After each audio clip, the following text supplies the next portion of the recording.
Doctor Jaganmohan Singh గారు, కాత్యాయన్ గారు, Pradeep, doctor friends,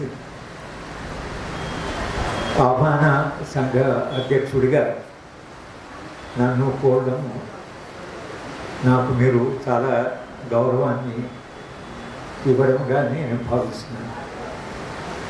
అడుగుతూనే అంగీకరించడానికి కారణము ఇవాళ ఆ సంఘం లేకపోవచ్చు, కానీ ఆ రోజుల్లో సంఘము చైతన్యవంతంగా ఒక ఉధృతమైనటువంటి కాలంలో కాకతీయ విశ్వవిద్యాలయంలో నేను పనిచేయడం, పులేంజయ్య గారి నుంచి ప్రస్తావన వచ్చినప్పుడు ఆయన కాకతీయ విశ్వవిద్యాలయంలో విద్యార్థిగా ఉన్నారు. అలాగే చాలామంది విద్యార్థులు కాకతీయ యూనివర్సిటీలో. నిజానికి నాలాంటి వాళ్ళము, మేము వచ్చిన నేపథ్యము, మా కుటుంబ నేపథ్యము, నేను చదివిన సబ్జెక్టు, ఇవేవి కూడా చాలా చైతన్యవంతమైనటువంటి ప్రభావాలు ఏం కాదు. కానీ ఉపాధ్యాయులు విద్యార్థుల్ని ప్రభావితం చేస్తారు అని చాలామంది అనుకుంటారు.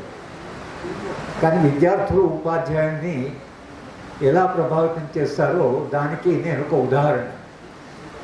కాకతీయ విశ్వవిద్యాలయ విద్యార్థుల యొక్క చైతన్యవంతమైన వాళ్ళ ఆశయాలు, ఆ రోజు వాళ్ళు చేసిన ఉద్యమాలు, వాళ్ళకన్నా స్వప్నాలు ఏవైతున్నాయో వాళ్ళు, లేదా వాళ్ళ జీవితంలో చేసిన త్యాగాల ప్రభావం ఏదైతుందో అది నాలాంటి వాళ్ళ మీద చాలా ప్రభావశీలంగా ఉన్నది. ఈరోజు వాళ్ళని నిలబడి ఈ మాత్రం చైతన్యంతో మాట్లాడడానికి అప్పటి ఉద్యమాలు, అప్పటి విద్యార్థుల త్యాగాలు నా చైతన్యంలో భాగమై ఇవాళ నా వ్యక్తిత్వంలో అది ఒక అంతర్భాగంగా ఉంది. త్యాగాలు చేయడం అనేది మానవ చరిత్ర అందరూ మనుషులు చేయలేరు. కానీ త్యాగాలు చేసేవాళ్ళు వాళ్ళు భవిష్యత్తు కొరకని త్యాగాలు చేస్తారు. భవిష్యత్ సమాజంలో ఒక నూతన మానవుడి ఆవిర్భావం జరుగుతుందని, మానవ సమాజం ఒక రమణీయ సమాజంగా మారుతుందని, మనుషులంతా మనుషులుగా జీవిస్తారని, మానవ సమాజం సమిష్టిగా ప్రేమిస్తూ ఒక సౌభ్రాతృత్వ స్పృహతో జీవిస్తుంది అనే స్వప్నమే పిల్లల చేత త్యాగాలు చేయిస్తుంది. ఆ స్వప్నము సాకారం అవుతుందా, ఆ స్వప్నం ఎప్పుడు వస్తుంది, ఎంత దూరంలో ఉంది అనేది కాకుండా తప్పకుండా వస్తుంది అనే విశ్వాసమే మనుషుల చేత అత్యున్నతమైన త్యాగాలు చేయిస్తుంది. దానికి ఉదాహరణగా మనం భగత్ సింగ్ని తీసుకుంటాం. జగన్మోహన్ సింగ్ గారు ఇవాళ మన మధ్య ఉన్నారు. ఆయన భగత్ సింగ్ జ్ఞాపకాన్ని నిరంతరంగా నిలపడం కొరకని ఒక లైబ్రరీ, దాని కొరకు నిరంతరంగా కృషి చేస్తున్నారు. భగత్ సింగ్ జ్ఞాపకాన్ని సమాజంలో నిలపడానికి తా కుటుంబ సభ్యులుగా ఆయన ఇప్పటికీ మన మధ్యన ఇక్కడ వచ్చి ఈ సంఘానికి మనం పిలిచిన రావడానికి కూడా భగత్ సింగ్ ప్రభావం ఆయన మీద ఉంది. కాకతీయ విశ్వవిద్యాలయాల త్యాగాలు నా మీద ఉన్నాయి. ఇవాళ జగన్మోహన్ సింగ్ గారు మా అఖిల భారత విద్యార్థి హక్కు ఉద్యమానికి వాళ్ళ అధ్యక్షులుగా ఉన్నారు. గత 4-5 ఏళ్ళుగా ఈ ఉద్యమాన్ని నడుపుతున్నారు ఆయన. దాంట్లో మేము అధ్యక్ష వర్గంలో సభ్యులుగా మేము ఉన్నాము.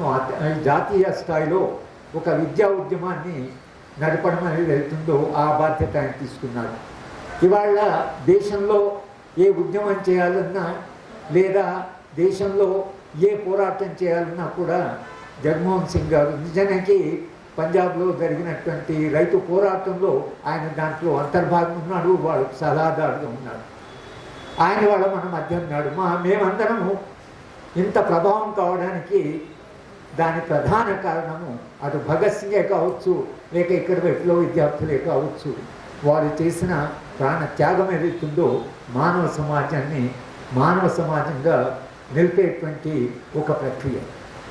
నేను ఆహ్వాన సంఘ అధ్యక్షునిగా ఉపన్యాసం ఇవ్వడం అనేది నా బాధ్యతగా, అంటే ఉపన్యాసం ఇవ్వకూడదు.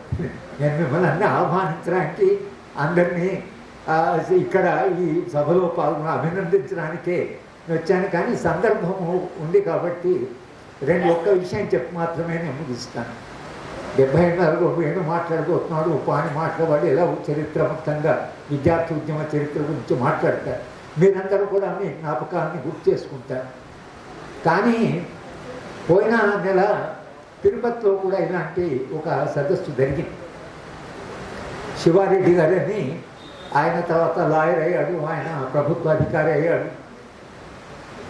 ఆయన వెంటాడుతున్న జ్ఞాపకాలు అని ఒక పుస్తకాన్ని రాసి రాడికల్ స్టూడెంట్ యూనియన్లో నిర్మాణంలో తిరుపతిలో వాడు నిర్వహించిన పాత్ర. దాంట్లో మోహన్ సోదరులు ఉన్నారు, ఒక మంత్రిగా పనిచేసిన ఆయన ఉన్నారు, వాళ్ళందరూ ఉన్నారు సభలో. వాళ్ళందరూ కూడా తమ జ్ఞాపకాలని నెమరు వేసుకుంటున్నప్పుడు వాళ్ళ జీవితంలో వాళ్ళు చాలా పదవులకు వెళ్ళారు, మంత్రులు అయ్యారు, టీటీడీ అధ్యక్షుడు అయ్యాడు, అందరూ చాలా పదవిలో ఉన్నవాళ్ళు కూడా ఆ పదవిలో ఉండే దాని గురించి మాట్లాడలే. అంటే వాళ్ళకి అది పెద్దగా ఒక గొప్ప అనుభవంగా అనిపించడం లేదు. కానీ వాళ్ళకు చాలా గొప్ప అనుభవంగా అనిపించింది వాళ్ళు రాడికల్ స్టూడెంట్ యూనియన్లో పనిచేసిన దశనే వాళ్ళ జీవితానికి అర్థంగా వాళ్ళు చెప్పుకుంటున్నారు. తర్వాత వాళ్ళు ఏ రాజు పడ్డ ఏ ఉద్యమాలు ఉన్నా వాళ్ళ జీవితానికి వాళ్ళు గుర్తు చేసుకుంటే వాళ్ళకు చిరస్థాయిగా నిలుస్తున్న జ్ఞాపకం అదే. ఇవాళ ఇక్కడ వచ్చిన అందరూ కూడా భిన్న రంగాల్లో స్థిరపడ్డ వాళ్ళు. మనం భిన్న రంగాల్లో స్థిరపడ్డా కూడా ఇవాళ మన జ్ఞాపకాలని మళ్ళీ ఒకసారి నెమరు వేసుకున్నామంటే ఇంతమంది మీరందరూ వచ్చారు. మీరందరూ రావడానికి ఆ జ్ఞాపకానికి ఉండే విలువ, ఆ జ్ఞాపకానికి ఉండే శక్తి ఏదైతుందో దాని కొరకు మీరు ఇక్కడ వచ్చారు. కానీ జ్ఞాపకాలు చేసుకోవడం అంటే గతాన్ని అర్థం చేసుకోవడం, అనుభవాన్ని మనం అర్థం చేసుకోవడం, మన జీవిత అనుభవంగా రిఫ్లెక్ట్ కావడం. కానీ గతాన్ని గుర్తు చేసుకోవడం అంటే ఇది గతాన్ని గుర్తు చేసుకోవడం కాదు. గతాన్ని గుర్తు చేసుకుంటే భవిష్యత్తు గురించి ఆలోచించాలి. హిస్టరీ అనేది చరిత్ర మనిషి ఎందుకు చదువుతాడు? చరిత్ర ఎందుకు చదువుతాడంటే ఏదో గతంలో ఏం జరిగిందో చెప్పడం కాదు. ఆ గతంలోంచి నేర్చుకున్న దాని నుంచి భవిష్యత్తు ఏం కాబోతున్నది, భవిష్యత్తు ఎలా ఉండాలి. కానీ నా దృష్టిలో చరిత్ర గతాన్ని గురించి కాదు. చరిత్ర ఎప్పుడు నిరంతరంగా సంభాషణ, గతానికి భవిష్యత్తుకు మధ్యన నిరంతర సంభాషణే చరిత్ర. ఇవాళ 2 రోజులు మనం గతంలో ఏం చేశాము అనేది జ్ఞాపకం చేసుకున్నా ఈ దేశము భవిష్యత్తు ఏం కాబోతున్నది, ఇప్పుడున్న పరిస్థితి ఏమిటి, ఈ పరిస్థితి దాటి ప్రపంచమైనా మానవ సమాజమైనా లేదా మన దేశమైనా ఏం కాబోతున్నది, ఏం కావాలి, ఇదైతే వాళ్ళ మన ముందున్నటువంటి ప్రశ్న.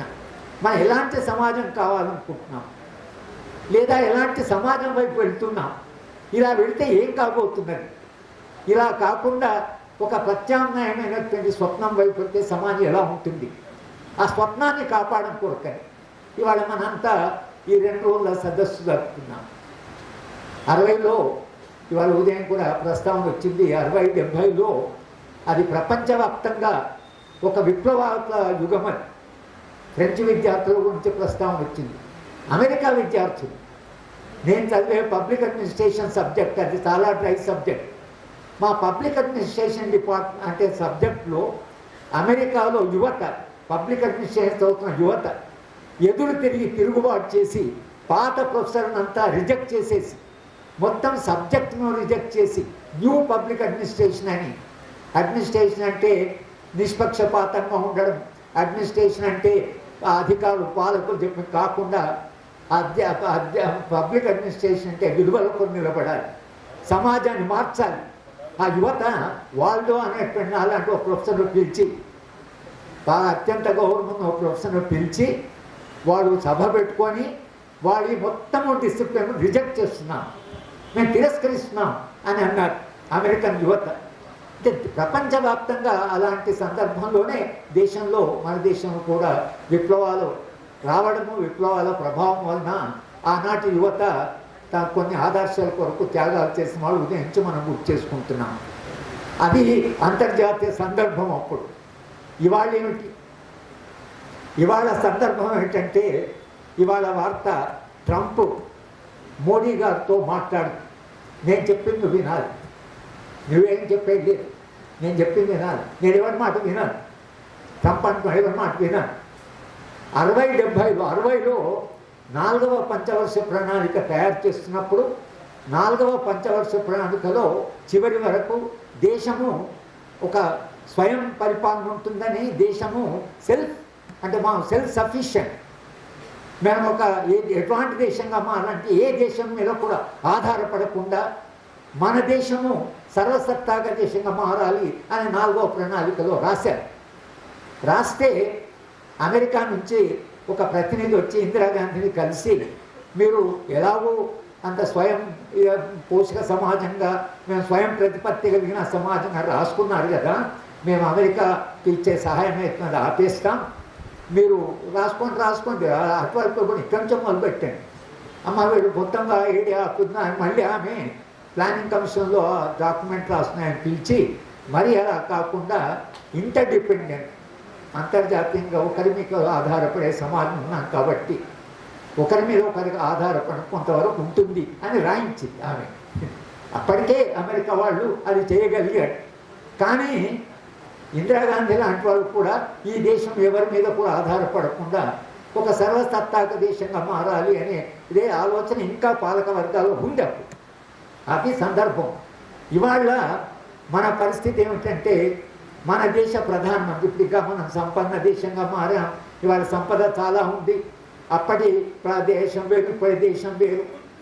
ఆ ట్రంప్ కూడా అన్నాడు, ఇండియాలో చాలా డబ్బులు ఉన్నాయి, మస్తు సంపద ఉంది. మన దేశంలో ప్రజాస్వామ్యాన్ని కాపాడడానికి వాళ్ళు డబ్బులు ఇస్తున్నారు.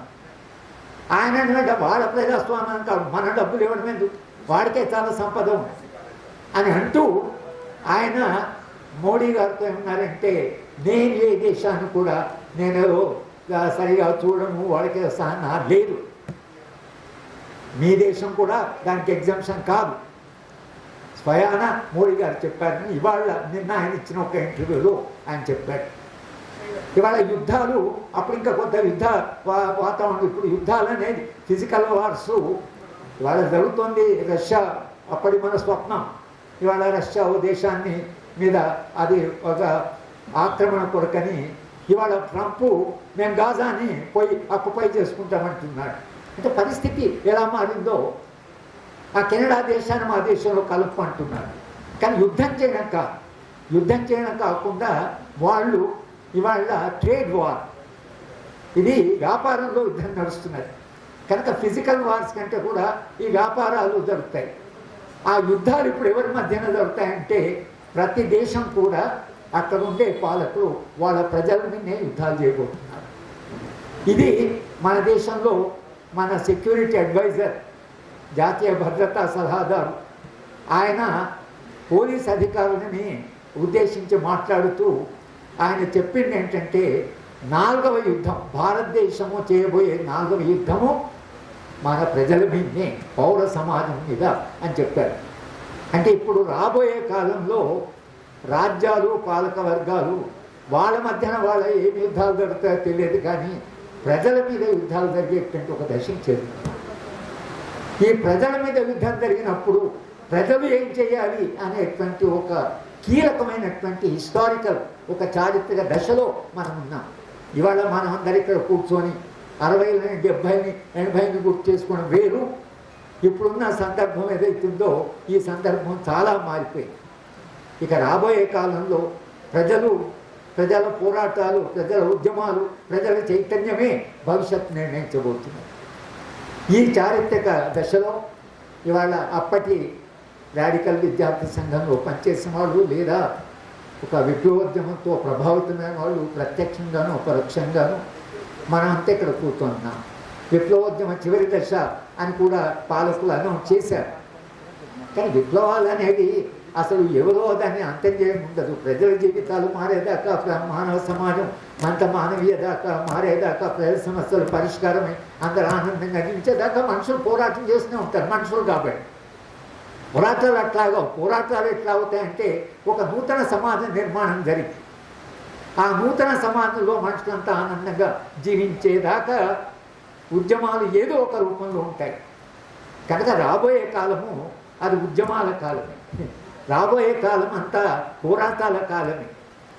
ఆ సందర్భంలో మనం ఇక్కడ కూర్చొని గతంలో ఎట్లా మన చైతన్యవంతులైన, గతంలో మనం ఏం చేస్తాం, గతంలో ఎన్ని త్యాగాలు జరిగాయి అనే గుర్తు చేసుకుంటూ భవిష్యత్తులో ఈ మానవీయ సమాజ నిర్మాణంలో మనము ఇప్పుడున్న ఈ రంగాల్లో మనం కనీసం మనుషులుగానైనా మిగలగలమా, మానవ సంబంధాన్ని కాపాడుకోగలమా, మనిషిలో ఉండే మనిషిని కాపాడుకోగలమా అనే దగ్గరికి మనం వచ్చాం. మనం ఇప్పుడు త్యాగాలు చేయలేకపోవచ్చు, త్యాగాలు చేసే దశ దాటి ఉండొచ్చు, త్యాగాలు చేసిన వాళ్ళు ఉన్నారు. కానీ మనం ఇక్కడ కూర్చున్నది ఇప్పుడున్న ఈ సమాజంలో అమానుషంగా అమానవీయంగా మారుతున్న సమాజం, ప్రకృతి మనిషి విధ్వంసమవుతున్నటువంటి ఒక కాలంలో మనం జీవిస్తున్నాం. ఈ ధ్వంసం ఏదైతే జరుగుతుందో, మనిషి ఎట్లయితే కూలిపోతున్నాడో ఆ కూలిపోతున్న మనిషిని మనం ఏమైనా కాపాడగలమా, కూలిపోతున్న మనిషిని నిలబెట్టగలమా అనేది కూడా ఇవాళ మనం ముందర ఉండేటువంటి సవాల్. అక్కడ మనందరం ఏదో ఒక పాత్ర నిర్వహించవచ్చనే ఒక విశ్వాసం నాకుంది. మీరందరూ కూడా చాలా విలువైనటువంటి మనుషులు, విలువైన జీవితం జీవించిన వాళ్ళే కాబట్టి మీ అందరినీ కూడా నేను గౌరవిస్తూ అభినందిస్తూ, నాకు ఈ ఆహ్వాన సంఘం తరఫున ఈ ముందు మాట మాట్లాడడానికి లేదా తొలి పలుకన్నారు, మిమ్మల్ని అందరినీ మరొకసారి సభకు ఆహ్వానిస్తూ ఈ 2 రోజుల సదస్సు మరింత అర్థవంతంగా ఫలవంతంగా జరగాలని ఆశిస్తూ నేను సెలవు తీసుకున్నాను.